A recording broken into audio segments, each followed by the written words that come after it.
Esto es Unea 6 en Nairobi, donde se decide multilateralmente cómo ha de actuarse frente a los problemas de nuestro pequeño planeta azul.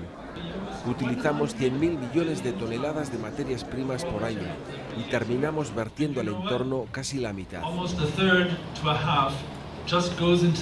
So we need to start thinking of rubbish, trash as a resource, a shift to zero waste practices, and ensure a just transition. The higher income countries are using far too many resources per capita, and we're using these resources in a linear fashion, resulting in extraordinary amounts of waste per person. Waste being produced in fast-growing economies is being openly dumped or burned, resulting in significant pollution. And when we look ahead to 2050, they're going to be generating much more waste. Según los cálculos del estudio, la única manera de mitigar el daño causado por la contaminación en el clima, el ecosistema y la salud humana es la economía circular.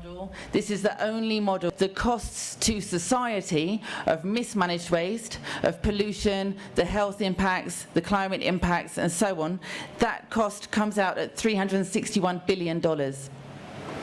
La clave es diseñar la producción de forma que se alargue la vida de los recursos, que estos puedan reutilizarse y reciclarse sin generar basura. Once we've used the textile, maybe as a garment, as a carpet, we can recover the fiber and make it into something else. So adding some little virgin fiber with a recycled fiber so that we can come up with a new product. So our aim is to try and bring education. Africa Collect Textile es una empresa keniana que recoge, selecciona y recicla residuos textiles para producir nuevos productos, como alfombras hechas con jirones de vaqueros o juguetes, bolsas y almohadas.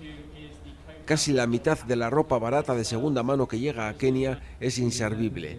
Ver cómo termina en los ríos sin que nadie asuma ninguna responsabilidad es lo que motivó al cofundador de ACT, Alex Musembi. The fashion industry is very linear.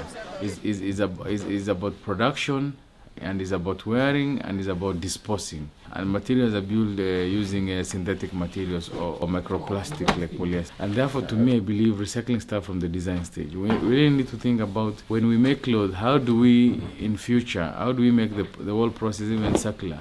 Intentan aportar en la cadena de valor, pero no hay en Kenia infraestructuras ni financiación suficiente para implementar la prevención contra la contaminación de residuos. We need to have what we call the waste tax. The amount being collected of that is going to countries like Africa and Kenya, whereby we can build this infrastructure of collection and recycling. And I think, in my own opinion, that's what we need. The extended producer responsibility thing, that's what is being needed global. And this needs to be accepted with every country and all global brands. En la Unea 6, el borrador de una resolución presentada por la Unión Europea en favor de promover la economía circular ha sido objeto de muchas discusiones. Algunos países han tratado de apelar a la responsabilidad diferenciada de los países desarrollados y a los mayores contaminantes, lo que ha sido totalmente bloqueado por estos. Desde Nairobi, Óscar Repelde para Telesur.